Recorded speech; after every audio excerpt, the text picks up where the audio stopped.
কিয়ামতের আগে আগে আরো কিছু মানুষকে আল্লাহ পাক কিন্তু শূকর এবং বানরে পরিণত করবেন। এই হাদিসটা কি জানেন? হাদিসটা শুনে রাখেন, এটা আখিরুজ জামান বা কিয়ামতের আলামত সংক্রান্ত হাদিসগুলোর মধ্যে পাবেন। আল্লাহ রাসূল সাল্লাল্লাহু আলাইহি ওয়াসাল্লাম বলেছেন, কিয়ামতের আগে আগে আমার উম্মতের মধ্যে, ভালো করে শোনেন, কিয়ামতের আগে আগে আমার উম্মতের মধ্যে একদল মানুষ বের হবে যারা মদ পানকে হালাল মনে করবে। কাকে? মদ পান করাকে হালাল মনে করবে। যারা বাদ্যযন্ত্র, গায়িকা, নায়িকা এগুলো নিয়ে নর্তকী নাচাবে রাতের বেলা, এগুলোকে হালাল মনে করবে। যারা অশ্লীলতা, বেহায়াপনাকে জায়েজ করে নিবে। ঠিক আছে, এরকম কয়েকটা পাপের কথা বলে নবীজি বলছেন একদিন সকালবেলা আল্লাহ পাক তাদেরকে ঘৃণিত বানরে পরিণত করবে। এটা হবে সামনে, কখন কিভাবে হবে আল্লাহ ভালো জানেন। এবার আমি কনসেপ্টে চলে আসি। এই যে পৃথিবীতে নেমে আসলাম, তাহলে আমরা কোত্থেকে আসছি ভাই? আমরা কি পৃথিবীর অধিবাসী ছিলাম? আমরা জান্নাতে ছিলাম, ওখান থেকে আল্লাহ পাক পাঠিয়েছে। এবার পৃথিবীতে এসে আদম আলাইহিস সালামের যুগে খুব একটা দুর্ঘটনা ঘটে নাই, একটা ঘটেছে। কয়টা? একটা। ভাই হাবিলের কোরবানি কবুল হয়, কাবিলের অন্তর্দাহ হয়, জ্বালা হয়। কেন হাবিলেরটা কবুল হবে, কাবিলের কেন হচ্ছে না? এই হিংসার বশবর্তী হয়ে কাবিল হাবিলকে হত্যা করে ফেল।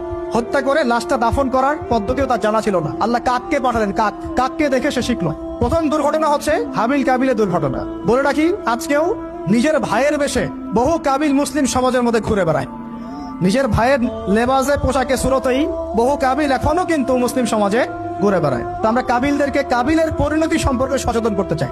হাবিল বলেছিল, তুমি যদি আমাকে মারতে আসো, আমি তোমাকে মারার জন্য হাত বাড়াবো না। হাবিল জান্নাতে যাবে আর কাবিল জাহান্নামে যাবে। কেন কাবিল জাহান্নামে যাবে? নবীজি বলেছেন, পৃথিবীর প্রথম হত্যাকাণ্ড সংগঠিত করেছে কাবিল। এই কারণে পৃথিবীতে যত খুন হবে, সমস্ত খুনের পাপের একটা অংশ কাবিলের আমল নামায় যোগ করা হবে। বলে নাউজুবিল্লাহ। একটা কথা মনে রাখবেন, সদকায়ে জারিয়া যেমন আছে, গুনাহে জারিয়াও আছে। একটা মদের দোকান দিয়েছেন, যত মানুষ মদ খাচ্ছে, সমস্ত গোনার একটা অংশ আপনার কাঁধে আসছে।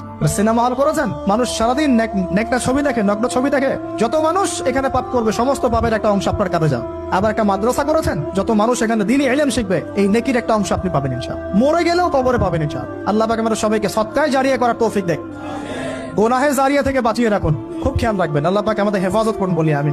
এবার ওই যুগ শেষ, নূহ আলাইহিস সালামের যুগ। এই যুগে আল্লাহর একই সুন্নত, নূহ আলাইহিস সালাম 950 বছর দাওয়াত দিলেন, 40টা বা 80টা পরিবার ইসলাম কবুল করেছে, বাকিরা করে নাই। যারা করে নাই আল্লাহ পাক তাদেরকে ডুবিয়ে মারলেন, যারা করেছে আল্লাহ পাক উদ্ধার করলেন। সোজা কথা, আজকে সারা পৃথিবীতে যত মানুষ আমরা বেঁচে আছি না, আমরা কোনো না কোনো ভাবে ওই 80 পরিবারের সদস্য। আমরা ভাই ভাই, আমরা ওই ফ্যামিলি, 80 ফ্যামিলির অন্তর্ভুক্ত। কিরকম করে? নূহ আলাইহিস সালামের 4 সন্তান ছিল। কয় সন্তান?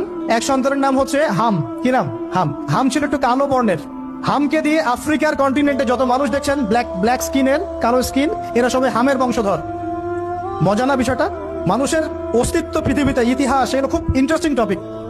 ইতিহাস পড়তে থাকলে আপনি ডুবে যাবেন। কত কিছু বিশ্ব হয়েছে আর কত কিছু হবে সামনে।